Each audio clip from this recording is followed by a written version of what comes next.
Coming up this week on the Course of Life podcast, the John Deere Classic produced a strangely awkward Sunday ending with some fireworks as well, too. Plus, we're getting into a little bit of LIV Golf drama and great drama at the U.S. Women's Open with an American champion at Pebble. We're tuned into the Bear and a brand new social media platform review. And this week's guest, our most recurring guest and friend of the show, Elizabeth Diane Veith. New name, but new life and golf updates and her travels from her as well, too. Plus, another viral catering launch has occurred, and we get into Irish food a little bit more when we always end with food. All of it brought to you by our friends at Desert Fox Golf. Desert Fox Golf is great because they make the phone caddy. They make golf towels, they make swing aid tumblers, and basically everything else you need as cart companions, including their cigar holder as well. These are all great things that you could have for any large-scale golf event or friends and family outing or anything of the life. So whenever you are ordering Desert Fox Golf products for your outing, just know that they can be customized, and be sure to tell them that Course of Life sent you. If you order at least 100 pieces, you will get a $100 cash referral just for telling them that we at Course of Life sent you. That's right, they're that friendly, and they're giving this away for any group or event sales that you have coming up. If you work at a club or you know a club that's having a lot of events, this is a great opportunity for you as well. So again, check out desertfoxgolf.com for their array of products, and be sure to tell them that Course of Life sent you if you're planning your next event and you want to give some great swag gifts away. Check out everything from Desert Fox Golf.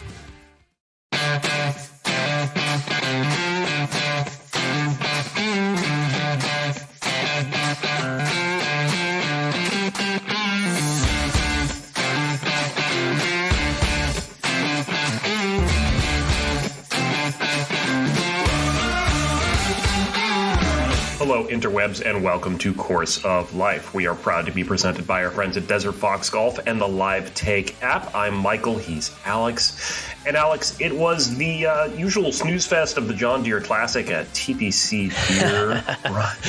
It was a snooze fest, except for Sunday, when we were all on the edge of our seats for a potential 56 watch. Sure. Yeah. I mean, you could have put whatever number you wanted to on it. Through about 11 or 12 holes for Sepp Straka, who did end up winning the tournament. It was just an awkward transgression of events. Usually that guy who's posting the low number is like within a few groups of the lead. Straka was nowhere near the lead. Yeah. So he comes in with a 62 featuring 11 birdies and a double bogey at 18. Yeah. Sits in the clubhouse for over 2 hours and still wins the tournament without a playoff. Yeah, just crazy. That double bogey has got to sting, I feel like. It's just, well, we had the 59, the 58 watch was there. You know what I mean? Just throw that thing over on the right side of the green. Give yourself a run at 59. I mean, that was a wild moment for him with all that success. That's golf in a nutshell for you. The guy can make 11 birdies in 17 holes, Mike. He can step up to the 18th and look like an amateur just like us and throw one in the drink and make a double. But nonetheless, it didn't hurt him. He gets his second career win. So impressive stuff. Right. So Sepp Straka, the Austrian, is he on the Ryder Cup team? Yeah. I mean, he could be part of the conversation for sure. I mean, these PGA Tour wins this time of year, when you start looking at the selection process, they become all the more important. I didn't get my winner. I was going for 3 in a row. I had Adam Schenk and Peter Quest and Denny McCarthy all around the league, but Straka proved that he had enough birdies in the bag to get it done, and it was enough. No one caught him. And as for the Ryder Cup, I'm going to put his chances at about maybe like 30-35%. Probably going to have to be a captain's pick, I think. Okay. All right. We'll see what happens.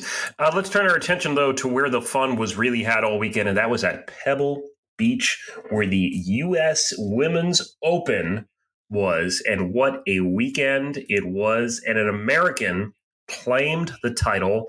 Allisen Corpuz, her first LPGA title, the first American in 20 years to make their first LPGA title at the U.S. Women's Open. So she claims the major. This Hawaiian gets $2 million. Nice the richest prize ever at an LPGA major championship. Love to see the Hughes person prize there. Love that. Yeah. Love that. So nice. She joins the likes of Jack Nicklaus, Tom Watson, and Tiger Woods, who have won Open championships at Pebble Beach. Oh, that's a good little list to be on. Yeah. Right? I would go ahead and screenshot that list and I'd blow it up and just put it in a gigantic frame in my living room and just have myself listed to those three names forever. That's a great crowning achievement in her career, no matter what she does from here. But yeah, you mentioned it. First win as the U.S. Open as an American at Pebble Beach. Yeah, pretty epic way to get on the board. And the crazy connection, you said she's from Hawaii, Mike. Yeah. It was Michelle Wie's final U.S. Women's Open. It was. That's Allison true. Corpus went to the same high school in Hawaii that Michelle Wie went to. Talk about a changing of the guard moment right there for women's golf. So maybe that's the predictor of good things for Corpus in the next few years to come. And Corpus also broke Wie West's record of being the youngest player to qualify for a U.S. Women's Amateur Public Links as a 10-year-old. So she's done some other things that we thought Michelle Wie West was going to have great success, and she had great success. So is Corpus the next Michelle Wie? I mean, yeah, I think candidly, though, I think Corpus might want to win another major. And remember, Michelle Wie only got one. She just got that one U.S. Women's Open about a decade or so ago. So we'll see what Corpus's future is. But hey, she's on tour for at least the next few years now after that gigantic win. Impressive. I also want to call out Rose Zhang real quick. While she did not really get in the mix there in the top because there was a big separation in the top 10. It was like 10 strokes or something. She got 9th place, top 10s in her first 2 majors as a pro. Yeah, that's pretty awesome. I mean, I'm still giving her, like, I know she kind of collapsed a little bit on the weekend. She's still getting like a 3 to 4 month hall pass from me for winning in her pro debut. That just kind of trumps everything for me for the moment. So I'm still letting it slide. And yeah, like you said, two top 10s in your first 2 majors. I think she's going to find her way into the winner's circle for a major championship. Not a very bold prediction at all from us there. Yep. All right, let's go across the pond. The DP World Tour was in Denmark. And let's talk about the Højgaard twins. Yes, that's right. And one of those names that circulates on this podcast, every maybe 6 to 12 months or so. We've had them in our lexicon for a couple years, so we can't say we're surprised because we've been charting these twins, Mike. Twins in golf, always a fascinating thing. And it was Rasmus Højgaard over at the Maiden Himmerland event in Denmark, Copenhagen area for the DP World Tour, who got the win there. His 4th win. So 4 wins for Rasmus, 2 for Nikolai. Nikolai's in the Barbasol this week, which we'll talk about in a little bit. But Nicklaus and Rasmus, Mike, the best twins probably in golf in recent memory. They got to be. The Quarters aren't twins, so I'm saying they're the best twins in golf right now. Could be indeed. Yeah, impressive. Know. All right, let's talk a little LIV Golf. They were in London at the Centurion Club for their London thing. And you watched 5 hours each day and every day, right? Of course I did. And then I followed it up with episodes of, I don't know, what's playing on the CW these days? Family Feud reruns, Charmed. Yeah, exactly. But hey, Cam Smith wins. Is he looking good to repeat at the Open Championship in 2 weeks? Yeah, that's a pretty good narrative. I'm not going to lie. I know, you can call these LIV events whatever you want in terms of, degree of competition comparing to the PGA Tour. But listen, he is winning pretty consistently. He's keeping very good form. He's one of the few guys that is keeping very good form on the LIV Tour. So yeah, as defending champion, he definitely is staying on the short list for a week from now. But of course, there's only one member in LIV Golf who has been a member and has won a major championship as a member. That, of course, is Brooks Koepka. True. Yep. And he had some words Liddy threw down this past week about fellow teammate Matthew Wolff. And he said, some pretty damning things during this interview, saying, I'm not a big fan of that being when you quit on a round. Said, quote, you don't work hard. It's very tough. It's very tough to have even like a team dynamic where you've got one guy that won't work. One guy's not going to give any effort. He's going to quit on the course, break clubs, get down, bad body language. It's very tough. I've basically given up on him. A lot of talent, but I mean, the talent's wasted. A fascinating dynamic from Brooks Koepka. I didn't quite picture Brooks Koepka as being the morale boosting, let's get the team going type of guy, Mike. He doesn't really ooze that type of personality. But I guess he's trying to make it happen for his Smash GC or the team he's part of. It seems like he's like the team leader, and he's been trying to organize these workouts. Matt Wolff keeps bailing on him. He's bailing on his game. I don't know. They're not vibing together. It sounds like a breakup is imminent. Matt Wolff had some words back a little bit, but definitely some high drama on the LIV team circuit. this was the kind of juicy gossip that we were looking to see a little bit more of, if nothing else, from the LIV Golf outside of the golf itself. So we're getting headlines, if nothing else. Yeah, I mean, Matthew Wolff has had some documented mental health challenges on and off the course, which may play into this as well. I'm really surprised that, from what it sounded like, is Wolff then released a statement saying pretty much this came out of left field. Yeah, it's kind of like that's not very professional, maybe coming from Brooks Koepka, but this is something you expect to see out of the NBA and the NFL. It is very kind of this league NBA free agent drama. It is. And I think that's the intriguing thing that you really could add to the future of when this merger does come to fruition, these team competitions, is the idea that there could be movement between teams, the idea that there could be off seasons where teams are shifted and players are brought in and out of the team competition. That could really create a lot of interesting off-the-course headlines in the future of the professional game. If you want to stay in the news and stay on the bottom line ticker on SportsCenter, that's definitely going to be one way to do it in the future. Yeah, it's going to be interesting. Only the top 24 players on LIV's money list are guaranteed spots in LIV for the next season. Wolff is number 20. Wolff is number 27 on the list. Yeah, I don't think he's going to crack that top 24. We'll see. Yeah, I don't think so either. All right, let's look ahead to what's happening this weekend. Yep, it's a double feature, Mike. We got 2 events, 2 previews, loaded week here in the golf world. I love it. That's right. We got the Scottish Open, which is where everyone's actually going to be paying attention. Right. And then we got the Barbasol Championship in Kentucky, which is just kind of like you win and you get to go to the Open. So it's also a lot of drama going on there. Exactly. Hey, if nothing else, I like that there's the one golden ticket. You know what I mean? At the Barbasol. That's fun. That does have me tuning in on Sunday after the Scottish Open finishes. The nice part is you get the morning afternoon combo for the pro golf fans out there on the men's side. You get the Scottish Open coverage in the morning in the US, in the afternoon you can watch the Barbasol in full. So yeah, obviously the loaded fields at the Scottish Open. We saw Ricky Fowler, Justin Thomas, and Jordan Spieth with the wives at Wimbledon this past weekend. So they've already made their way over there. They were very dapperly dressed, and they're all going to be in the field. It looks pretty loaded. I think I saw pretty much everyone except John Rahm is playing the Scottish Open this week. Yeah, Patrick Cantley, Scotty Scheffler, Tommy Fleetwood, Xander, Terrell Hatton, Victor Hovland, Matt Fitzpatrick, Ricky, Rory. It's a long list. Rasmus Højgaard is playing, of course. Yep, Justin Rose, out. Shane Lowry. I mean, it's hard for me to maybe want to pick someone here. I feel like the heater that Scotty Scheffler is on, you want him to peak not this week, but next week, and figure out that putting. He's only been beaten by 14 other golfers in his last 6 starts out of a potential 858. I like that. Good little note. Thanks for the statistic there.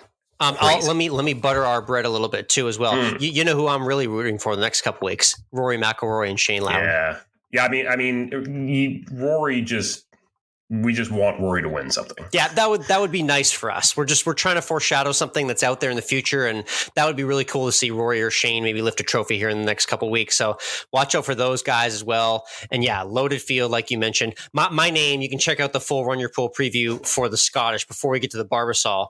My name for the Scottish Open, Mike, is Tommy Fleetwood. I mean, this guy is freaking overdue to win a tournament. Yeah. He has finished in playoffs. He's finished in top 5s and 10s. He finished in the top 5 here last year. Like, how in the hell is he not in contention this week? So that's my one thought for this week in the Scottish Open. Yeah, indeed. So let's look at the Barbasol Championship. I mean, not as strong a field. The strongest guy in the world rankings that's here is Lucas Glover. I don't like Lucas Glover. My top pick is Taylor Pendrith, who's leading the betting favorites right now, a Canadian that's won the PGA Tour. It's had some decent form, and he played well here last year. But yeah, I'm going to encourage everyone to read my preview because you're going to see some new names for who I'm picking. A lot of young guns and fresh faces out there. And my only hint is I've got the other twin as well, motivated by Rasmus to potentially play well in Kentucky. So again, check out runyourpool.com for both of the full betting previews for those events. And of course, the good thing with the Barbasol is then you get the super fast get on a plane and fly across the world so you can go play in the Open. So I love that. I love it when the Barbasol champion is just like a fish out of water. They're like a champagne ball or 2 deep and they land at the Open. And they're just like, what just happened to me? It's a great sight to see. All right, let's switch over to Tuned In, where we share what we're tuning into outside of the world of sports. I've been putting a lot of time into Threads, Alex, and I noticed I'm sure that. you have as well. Wow. Yeah. The Twitter of Instagram, if you will. You know, I don't feel quite so dirty when I'm using Threads. I don't feel like I'm selling my soul to someone that doesn't care about me and only cares about the dollar and is flushing them down the drain at the same time. So Twitter, it's the Twitter, it's the Instagram Twitter, really. Basically, yes, it is. And the Twitter experience has changed a lot recently. So I always love Twitter for breaking news and live tweets and finding things on the go.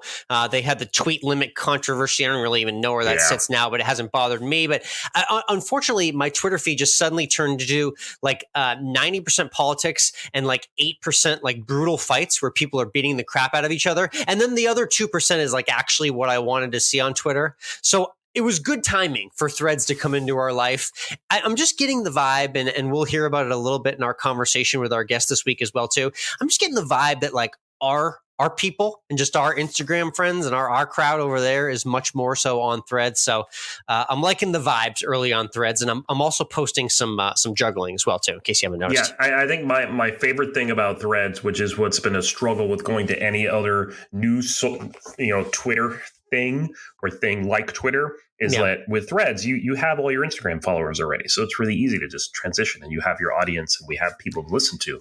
And of course, we never, for whatever dumb reason, we never had a Course of Life official Instagram on Twitter, or Course of Life official account on Twitter. We do on Threads. I'm posting there, trying to say something every once in a while. So definitely come on there, give us a follow on Threads. If you're not already on Instagram, you should be doing it too. COL podcast. We'll talk some stuff. Ask a question. We'll answer it. Yeah, I'm doing some weird stuff on there, and I got 3 thoughts a day as well, my 3 thoughts thread. So you can check us out there. Follow us on Threads. As far as my Tuned In, Mike, it's a show that I've mentioned on here because it's a rarity. And you know me, I'm like one of the biggest anti-binge guys in the world. So when I cruise through a season of a show in a week's time, that's when you know something's very exciting to watch. And I've been all in on season 2 of The Bear. You remember me highlighting season 1, featuring the restaurant industry in a really cruel, intense, very interestingly filmed way. Season 2 is all about the process of opening up a restaurant. So those final weeks leading up to opening up a brand new restaurant concept, from the friends and family dinner to all the permitting and everything that goes through actually opening up a restaurant, like very high stress, high drama moments in season 2 of The Bear, but I've been enjoying every minute of it. Yeah, I started watching The Bear. I really enjoyed it, and I just never went back to it because it's one of those shows that I feel like I need to be in the mindset for. It's a fully engrossed show, yes. Yeah, you got to be ready to pay attention, and I just haven't been ready to pay attention. The good news is you kind of know enough because you've seen a few episodes. You could actually just skip to season 2, episode 1, and just know that the same gang is trying to open up that new restaurant concept, and you've got the service industry experience to know what a shit show that could be. So it leads to some interesting television. So definitely check out season 2 of The Bear if you haven't already. All right, let's get into this week's guest. She's been on the show a lot. I've lost count, actually. I think we can maybe even say that she is our unofficial 3rd host. I like that. And that is Elizabeth Diane Veith. Yeah, she's got a new name as well, too. Nice pronunciation. Congrats to her on her marriage last year. And we love catching up with Elizabeth, not only because of the great work that she does in the veteran golfing community, but she does a lot of really cool golf travel content. I figured, Mike, we're heading on a trip here, so we might as well bring the experts in as we get ready for this thing and we start packing. So always great having Elizabeth back on the show, and she provides some really awesome insight on her life in a bucket list course that she played as well, too. Can't wait to hear it. But first, let's talk to you about our friends at the Live Take app. This is where sports debates are solved once and for all. We do a weekly Live Take challenge where we record a 5-minute take between the two of us and argue over what we think is right. And I'm going to give you an example of what we did last week. We said, who's the GOAT, Tom Brady or Joey Chestnut? A fantastic question to ask, too. And I'm looking at the results right now, Alex. Okay. We had plenty of people vote on this. They said that I was right. Joey Chestnut is the GOAT.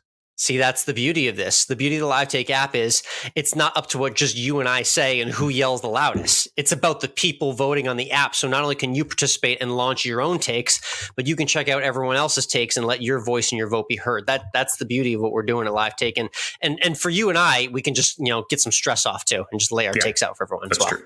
That's true. So you can check us out on Live Take. It's Course of Life Alex and Course of Life Michael on their challenges. Check out the challenges we do every week. We'll have a new one up there this week as well. And check it out in your app store. It's Live Take.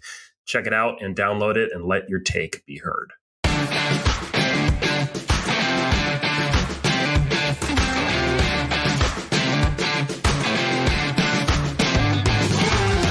Next up on the tee from Colorado, our favorite recurring guest checking in with life and golf updates as well. She's always got the best travel plans and great destinations that she's checking off.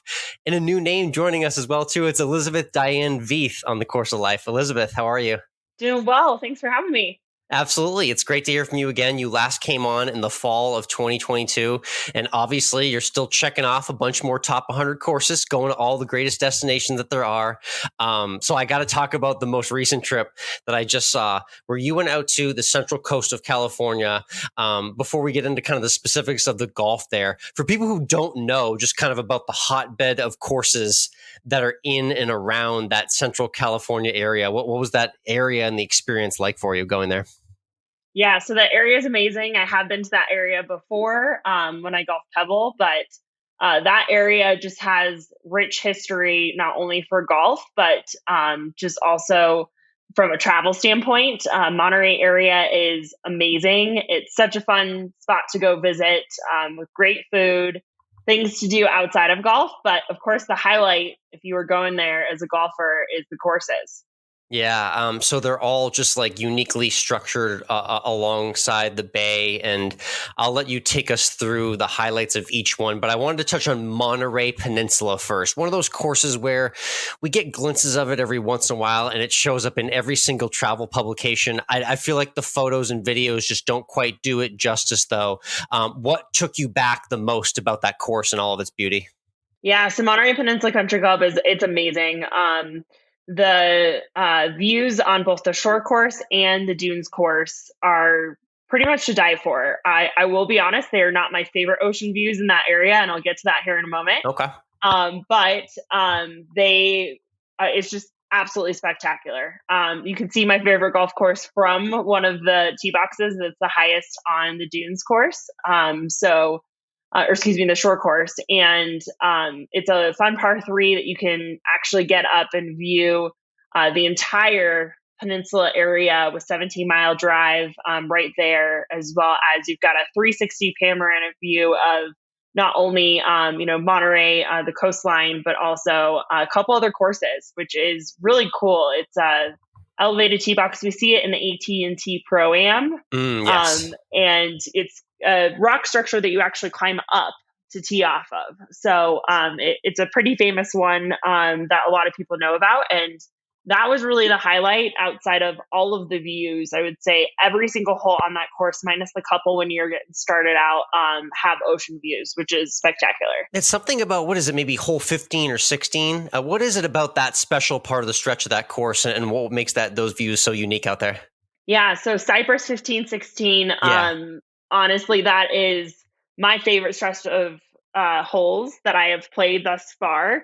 And what makes it so special is, number one, it's kind of tucked in there. You come down 13 and 14, and it is, you see the ocean, you see where you're headed, but you turn the corner for 15 and you can see 16 out on the water, and it is absolutely breathtaking. It is one of the coolest walks in golf. That is kind of what it's dubbed. And I totally agree. I think it is absolutely spectacular. Being able to walk that, knowing from a history standpoint, the greats of golf that have walked that exact walk before me, absolutely just gave me goosebumps. It was the coolest experience ever. So 16 is the famous par 3. So it's a par 3 back-to-back on 15 and 16 at Cypress. And Marion Hollister, who is Marion Hollis is one of the golf greats from a female standpoint that we really don't hear a lot about, which it was really cool to hear the history of how she designed that hole, because she stepped up right at the edge of where the forward tee box is currently, and she hit it to the middle, essentially on the green where the green is now, and said, "Hey, I want this to be a par 3." And that's how it became a par 3. So she, I know, is got a lot of golf history, but not a lot of people talk about her unless you are on the architecture side of the house, or really know the history behind Cypress. So that was really cool. I actually teed it up the exact spot that she hit from. So that was really a cool historical moment for me, as well as it's a tough par 3. You've got to go over water. You've got the ocean right there. You actually go out on the ocean. So the whole green is really out in the elements of the ocean. And so is the tee box for 17. So it is such a cool hole. It is absolutely beautiful. You can hear the waves, crashing. There's seagulls, there's sea lions. It's a really, really cool hole. It is my favorite hole in the game of golf of all the courses that I have had to play so far. Yeah, what a picture indeed. That's a great story about Marianne Hollis too. When a decisive woman is out on the golf course and she knows what she wants, she's going to get it. So I appreciate that she designed that hole right on the spot. And it's one of the most unique landscapes. So did you stay dry on that hole at least? How'd you do on that par 3? I did not, unfortunately. That speaks for a lot of us out there. I appreciate the honesty. Yeah, it's a very tough tee shot. And it was a little windy. The wind picked up when we were teeing off. So unfortunately, my ball got picked up by the wind and made it into the ocean. But it was really cool to have that historical tee shot happen, and just to say, hey, I've actually played there, number one, and two, that I've been able to tee it up where she teed it up. Very cool. Yeah, and obviously that whole coastline of courses there. You mentioned Pasatiempo as well too, and it's headlined by Pebble Beach, which everyone at home knows. Really cool to see. We just have the U.S. Women's Open in the rear view, hosted at Pebble. What was that like from a viewing experience? I know you enjoy viewing the game on TV, so having the women play at such an iconic track, I feel like it was really long overdue and a good sign for the game as well. Yes, it was very long overdue. I absolutely think this is something that needed to happen before now, but I am very glad that it is happening now. I think there's been a lot of viewership that has just peaked because of the fact that it's at Pebble Beach. Either for the fact of a lot of people have been able to go out and play it, so they know the course, they know the holes, but also the history at Pebble. And then second to that is just being able to have a U.S. Women's Open there. And we see it a lot on the PGA Tour side of the house with the AT&T Pro-Am and other events like a U.S. Open that has been there in the past. Yep. But to be able to see these ladies tee it up, it's just been so cool to watch.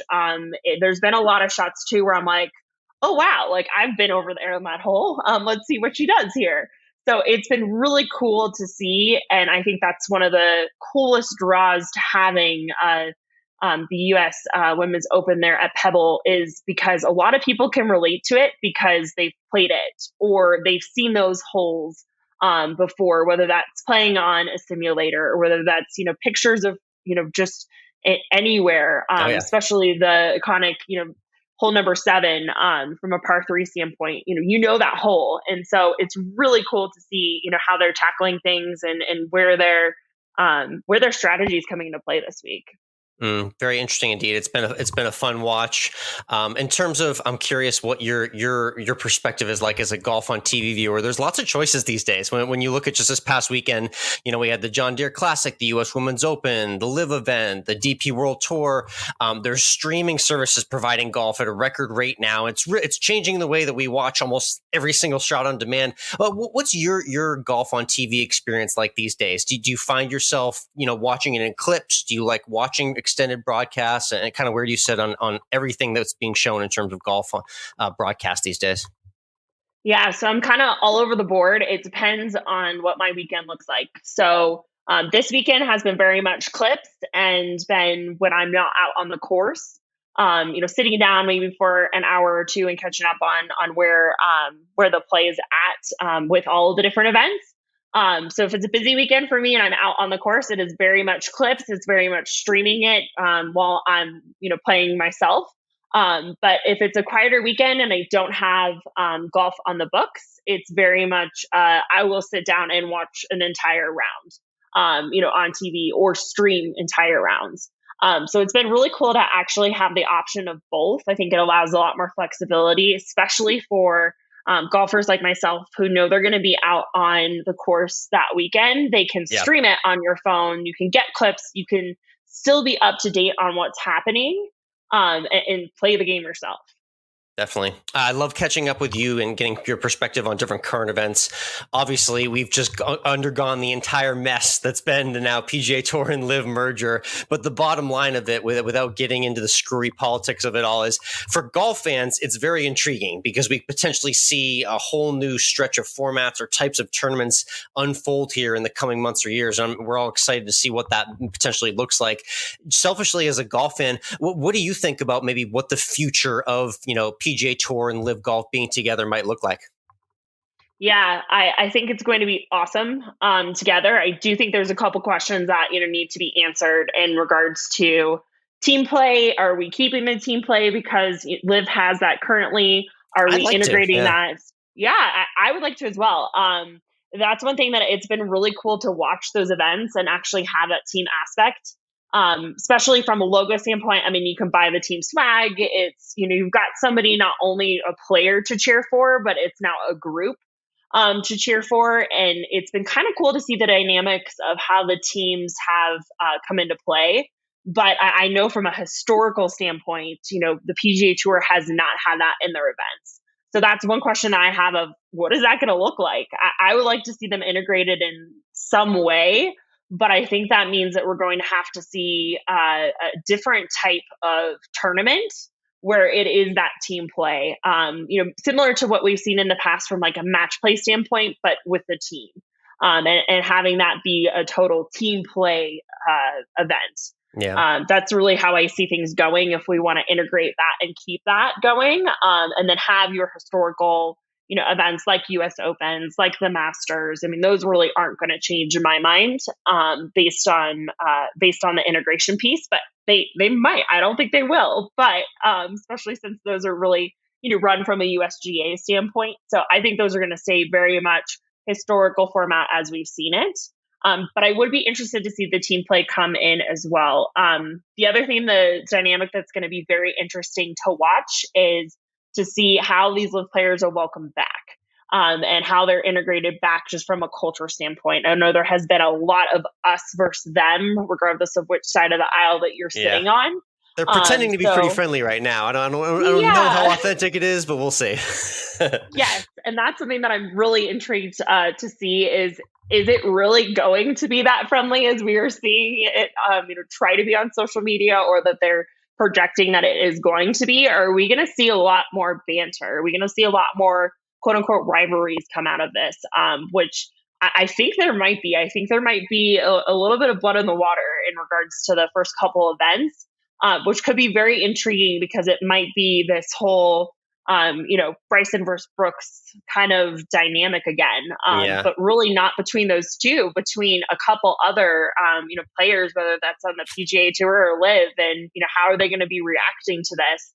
Maybe like a little Phil Mickelson team versus Rory McIlroy team head to head or something, Right. Yeah. And I think we were all kind of joking, but not joking, that we would love to see, LIV versus PGA Tour and kind of see how that played out. And I do think those dynamics might come into play, especially in those first couple events, if they keep the structure the way that it is. Interesting. All right, cool. Let's get to some fun stuff because I got some travel coming up. And you're one of the queens of golf travel when it comes to social media. So we got to get your opinion. And the first question I have mainly for our Ireland trip coming up here in a couple weeks, it's about the 6-day trip, Elizabeth. We got 4 rounds of golf. Okay, so with that in mind, what does packing look like for you for something like that? And how do you try and balance out golf outfits versus outfits, for the rest of the trip? Yeah, great question. So I always have a rule that golf outfits take precedent because those I know I can plan. So I can actually plan out, looking at the weather. Of course, you've got to take that into consideration. You've got to make sure you've got outer layers just in case it rains, in case it gets colder than you were anticipating, because you want to be comfortable on the courses you're playing. But I always plan my golf outfits first, because then it's very much, hey, these are the 4 outfits that I'm taking for my 4 rounds. They're locked in. Yep.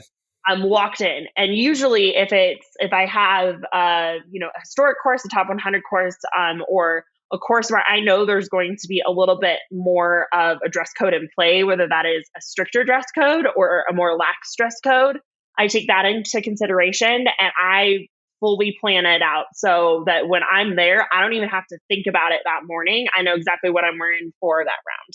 Yeah. So that's code. my first suggestion. And then, like I said, weather, it's tough to plan, especially if you're headed to a colder climate than what you might currently be in. But I would say pack things like black jackets or blue jackets, or things that you can layer on that could go with any of your golf outfits, regardless of what you're wearing. Same thing with shoes. I always try to pack, at least 1 or 2, depending on how many rounds I'm playing. But I would say make sure that you've got comfy, super comfy shoes, because you're going to have to wear them multiple days, and they might be comfy one round, but they might not be comfy the next round. So make sure that you've got a little bit more options, so that, if you've got a blister and it's rubbing on, this one spot and you only brought 1 pair of shoes, it's going to be awful. So make sure that you bring a couple different options there. And then I always just see what room I've got left and kind of pack around that. Packing for me outside of golf outfits is very much the same. I plan things out if I've got a dressier dinner, if I know that I'm going to have some downtime. My one advice to everyone is make sure that you are packing something that is like comfortable, that you can go grab breakfast down at the hotel, or, even go grab breakfast real quick somewhere. That you have that could also be like a loungewear piece as you're relaxing, and maybe after a round of golf that isn't, super dressy. Yeah, something that you can wear before and after. You don't have to think about it too much. I like that. You got it. Well put. This is the question du jour, because I have an interesting scenario. It's the night flight over to Europe, which a lot of people encounter when they're going on longer golf trips. How are you with sleeping on planes? Do you have any tricks to sleep on planes? What's your success rate? Yeah, so I actually, I am a good sleeper on planes. Okay. And what I try to do is I try to keep my routine as much as possible, even though you're in the air. So, and that can be very tricky with a time change, and with a red eye. So I try to make sure that I try to get as much sleep as possible. So if you're taking off in the afternoon, and of course it's a red eye, I try to eat, if they're, providing food, whether it's like an afternoon snack or dinner, I try to eat that pretty quickly or pretty close to when takeoff occurs, so that I can get as most uninterrupted time as possible. I do take a travel pillow that is not crazy excessive, but it is just a little travel pillow, especially if I'm in a middle seat. My favorite is being on the window, because at least I can kind of snuggle up next to the window if I don't have a lay down seat. So my suggestion is try to keep that. But once you get there, I think the most important thing is to be on that time. So if you're landing and it is breakfast, eat breakfast. Stay up as much as possible. Try to acclimate yourself. And don't compare the time back to, where home is, because you're like, oh, it's actually 9 p.m. when it might be, 10 a.m. depending on your time change. So really make sure that you're kind of throwing yourself into whatever time zone you currently are. And that goes for, really international travel as well as domestic travel. It helps your body acclimate so much more. I think our organizers did a good job with that, Elizabeth, because we're taking off at 9 p.m. in the U.S. We're landing at 10 a.m. in Ireland, and we're on the first tee, I think, by 1 or 2 p.m. So they're not messing around with the golf itinerary. They're getting us right into it. Love it. Awesome. Again, it's Elizabeth Diane Veith joining us here on Course of Life. You can follow her, Liz Diane 22 on Instagram. Always enjoy her golf travel content. One thing I wanted to talk to before we get to some fun questions, fun shift in the social media realm. You and I are always in the business of content and finding what's new. I wanted to get your thoughts because you and I have jumped in pretty quickly on the Threads app development that's just launched here in the past week or so. What are your initial thoughts on the Twitter of Instagram, as we're calling it right now? Yes, Twitter and Instagram is a great way to sum it up. I really have enjoyed it so far. I think that not that we needed another social media platform, and anybody that manages social media probably was cringing that day of like, oh, no, I have to have a strategy for this. But candidly, I think it's very refreshing that there isn't a strategy. Like nobody knows what they're doing on that except just sharing, day-to-day things, thoughts, pictures, videos, which that's really how social media took off. And it's forcing folks to be very authentic, which I always appreciate. And it's forcing them to, have ideas, have conversations, have discussions, not just, hey, this is what I'm doing. I'm going to post a pretty picture or a pretty video and, have interactions based off of that. It's making sure that we are talking through from a discussion forum standpoint. And that's something I've really enjoyed with it. Which I think Twitter had a little bit of, and that's kind of the idea of, where this came from. But I really do feel like it is kind of a breath of fresh air because there's nothing from a dynamic standpoint there. We're creating it as it comes, which is really cool. Yeah, it is. It's a very open form right now. It's fun to see it in this infancy. I hope we can maybe freeze this conversation and hope it stays as authentic as it is right now for the next few years. But it definitely has been enjoying to jump in on the Threads app for sure. So you can follow her there as well. Again, Elizabeth Diane Veith joining us. Let's do a quick this or that. All right. We'll start quick with a couple of golf questions for you. I'm already thinking about Link's golf vibe. So let's say you're about 5 to 10 feet off the green. Do you typically prefer to putt or chip? Putt. Yeah. And then around the green, if you're stuck and you're in a tough spot, would you rather be forced to hit a bunker shot greenside or a flop shot? Bunker shot. Yeah, fair enough. I'm going to hit a lot of those in Ireland for sure. Top Golf or simulator? What are you liking more these days? Ooh, simulator. I've noticed you've been playing on a lot of simulators. You've been going to a few different locations too. What's that experience been like for you recently? Yeah, it's been great, especially since we had a very rough winter in Colorado this year. That is how I stayed sane in the winter time. So I love Top Golf. I think it's a super fun, way to get folks into golf and make golf fun. But if you are trying to go out there and get a round in, pretty quickly, as well as keep your game sharp, I really like the simulator because you get a lot of feedback. You get a lot of stats as well, based on where you're hitting the ball, based on how far, which, yes, you get that on the course, but you got to track it yourself. The simulators, a lot of them today track it for you, which is super helpful. Definitely. Yeah. We'll shout out your Colorado sports like we always do. You guys are on a roll. You got your Avalanche Cup. Now you got a Nuggets World Championship with the NBA Finals. So I guess what's next on your wish list? Would it be a Broncos Super Bowl or a Rockies World Series? Ooh, I would say Rockies World Series. The Colorado Avalanche, that is my team. So this year was a little disappointing for us not to go back to back from a Stanley Cup standpoint. But yeah, I would have to go Rockies for sure. Okay, cool. And then a couple food questions, a couple of interesting items that I've had at the turn recently. I'm curious which one you would pick because they're not normally the first things you'd think to eat between 9 and 10. But would you rather have a pizza or a taco at the turn? Oh, pizza all the way. Yeah, I went to a course here in the Austin area that's doing turn pies. They have their own pizza oven right outside by the 9th green. It's quite a vibe. I enjoyed the experience. That's awesome. Yeah, it was fun. And 19th hole question, which we always end with. I don't know if it's changed or not, but what's a good maybe 19th hole experience or meal or clubhouse that you had recently? Yeah, so I would say it would have to be that's a good question. I'm thinking, I would say it would have to be probably Pasatiempo. Their clubhouse and their restaurant is awesome. It is up high on the hill. It overlooks the course. I had one of the best breakfast burritos that I've had there, even though it was lunch, they still were serving breakfast. Nice. So I would say that. And they made an amazing margarita. Great combo. Love it. Breakfast burrito and Mark. Elizabeth, thanks again for hopping on. Appreciate all the updates. You can check out her PXG content, all her travel content as well too, and everything else she does for veterans in the golf community. Thanks again for being a part of the show, and we'll talk again soon. Of course. Thanks for having me.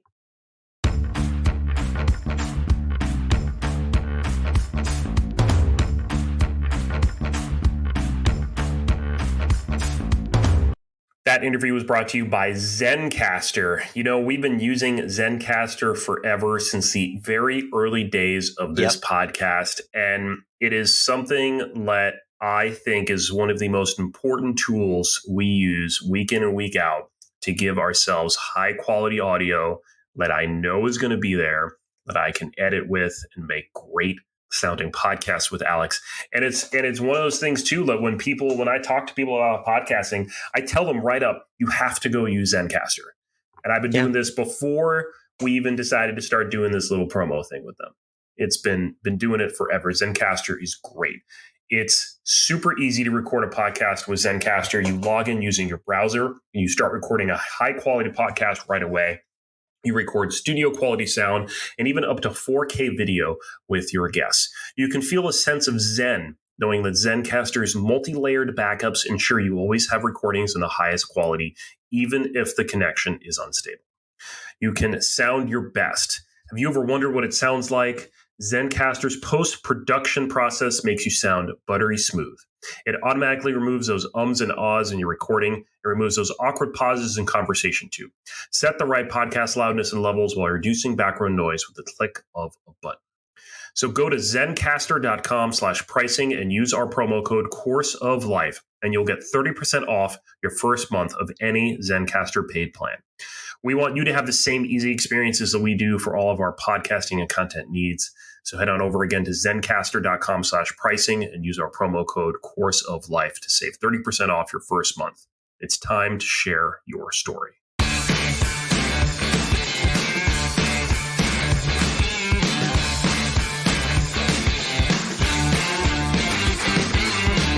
And we're back. Great chat there with Elizabeth. Sleeping on a plane. Let's talk about this because we're going to be doing this in a couple weeks. You seem a little nervous about this, Mike, in our correspondence. All right. So basically we both got night flights, correct? What's your exact takeoff time? I'm taking off at 9 p.m. And I'm getting to Ireland at 10 a.m. So I got a 7-hour flight in my hands. You have a much better flight time. My flight leaves at 5:30 and gets in at Ireland time 5 a.m. Yes. Okay. So that's like an evening sleep for you. It's going to be weird because it's dinner time. It is. But yet hopefully our friends who are helping us out with coordinating everything are going to be able to get you in a position where you might get some shut eye Monday morning before we hit the course late Monday. Yeah, I think that's the scariest thing out of this whole thing is the arrive Monday morning. And by the way, Monday afternoon, we're going to go play 18 holes. We're going to play our best round on Monday when we're half asleep, right? That's exactly how the game of golf works. Now the Eagles, hole-in-ones, double, albatrosses right and left. It's going to be crazy. No thought. That's what the best swing thought is, Mike? Best swing thought is no swing thought. That's exactly what we're going to have for that Monday round. Yeah. I mean, I don't really have a specific, cocktail or game plan for the sleep on the plane. I do know, this is what I will say. We talk about reclining, and I hate the idea of reclining my seat, but this is the one condition. Oh, it's an overnight flight. You recline your seat. I'm reclining my seat, and it feels like the neighbor behind me probably will too. I don't even know if it's going to be a lay down seat, but I think I'm going to be utilizing the recliner. This is maybe a 1% to 2% caveat where I would go ahead and say that I will. So now, do you have noise canceling headphones? You're going to be wearing those on the plane? I do, yeah. I wouldn't consider them really as good as maybe the top of the line noise canceling headphones, but they'll do. I can fall asleep with the monotone noise of the plane engine, though. I've done that before. The question is if I can do it for more than 4 or 5 hours of this 7-hour flight. I don't think I can, but that's the goal I'm shooting for. I think my quota is about 4.5 hours of sleep on the plane. Yeah, I will say what I've learned from having to go to bed early to wake up at 3 a.m. Don't watch the clock. Don't try to sit there and go oh my God, I got 5 hours left of this flight. I need to get some sleep. Oh my God, I got 4 hours left of this flight. I got to get some sleep. You're not going to get any sleep if you do that. Well, you don't miss that early bake shift there? You don't miss that? No, I do not miss that. All right. If you like that conversation with Elizabeth, plus everything else we do here on this podcast, make sure you punch that subscribe button. Give us a rating of your choice. The more, the merrier. We love to have that positive feedback. If it's negative feedback, then just go follow us on Twitter. Or Threads. You seem to be that. Well, no, if you give us positive feedback, I want you following us on Threads and Instagram. But, okay. You do you. The podcast on Instagram and Threads is COL Podcast. He's Course of Life Alex. I'm MWRINC. On Twitter, he's Course of Life 1. I'm MWRINC. How many more weeks do you think we're going to be on Twitter here? Like a month? I don't know, maybe? actually. I'm kind of wondering that myself. I still, like I said, I actually sent a tweet out saying, hey, if anyone cares about my tweets or anything like that, just like react to this tweet, and no one said a thing. It was crickets. So that kind of confirmed that I think I'm just checking Twitter for breaking news now and kind of posting more day-to-day stuff on Threads. That's kind of my thought right now.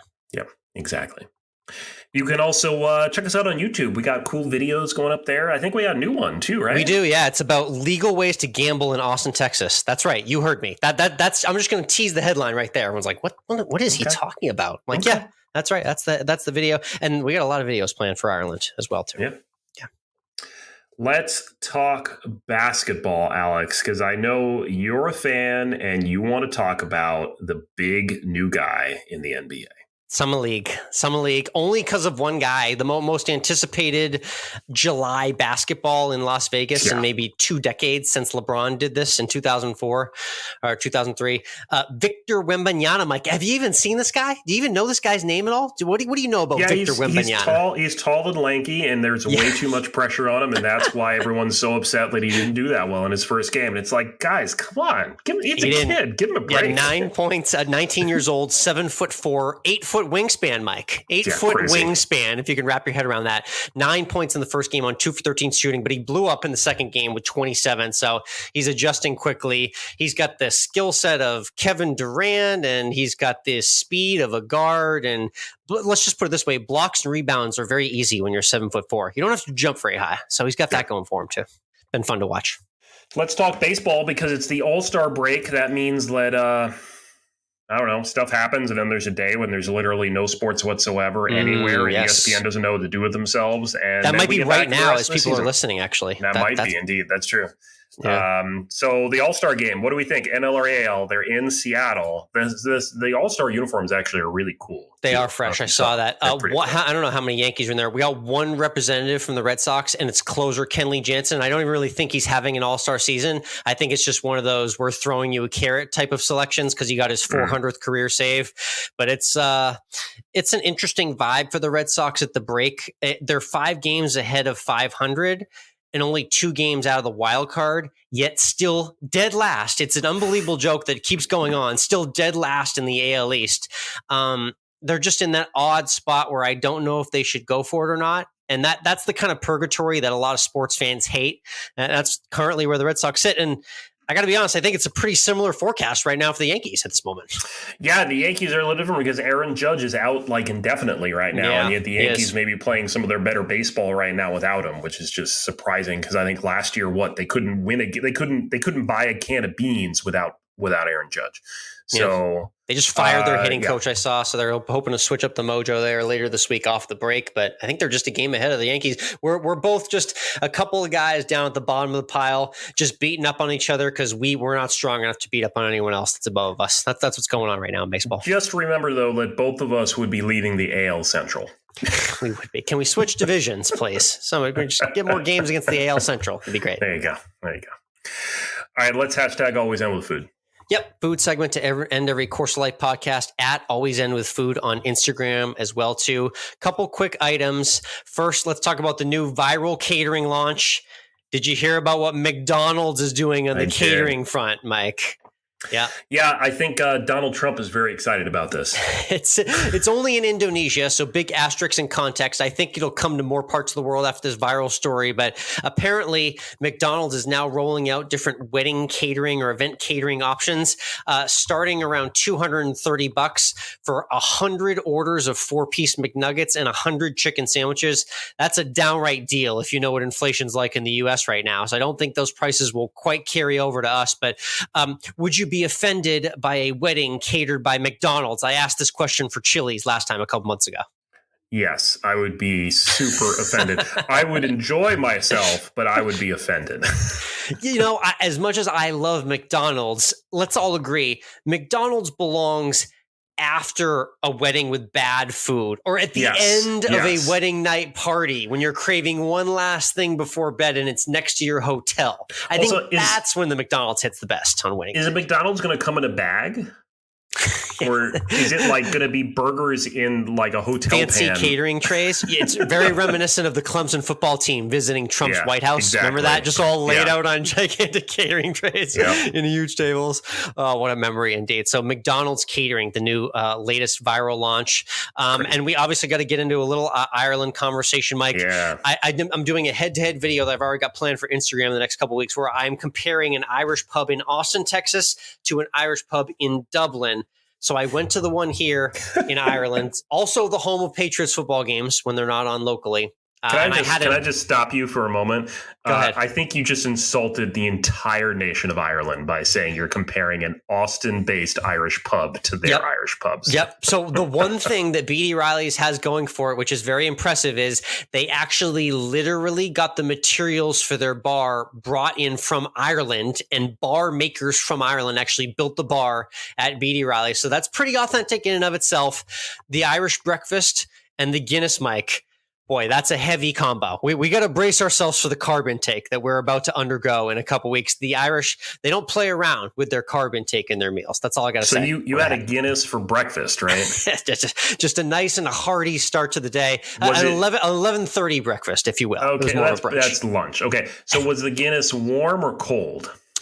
I will give them credit. It was at that nice little room temperature, which from what I understand, Guinness is typically served at more of a room temperature than cold. Yeah. So I appreciated seeing that. Good level of foam, nice head, decent body, but I'm going to compare it to the real thing in a couple of weeks. So I'll report back then. And I'll just say that I'll be able to record all of it because I'll be the sober one with my phone out. Yes. What's going to be your food review thing? Are you going to go bread in the bakery? Because that soda bread I had there yesterday got me very excited for a real in Ireland Irish soda bread, I will say. I'm going into this with no big plans. I want to just be engrossed in the culture and see where that takes me. You're going to let the Irish people sweep you away, aren't you? Exactly. All right, it's getting closer. Again, that was Always End With Food. Feel free to follow again at Instagram, Always End With Food, or at COL Podcast. Thank you for tuning in. If you've lasted this long, be sure to like and subscribe and check out that Live Take app as well. Have a good week.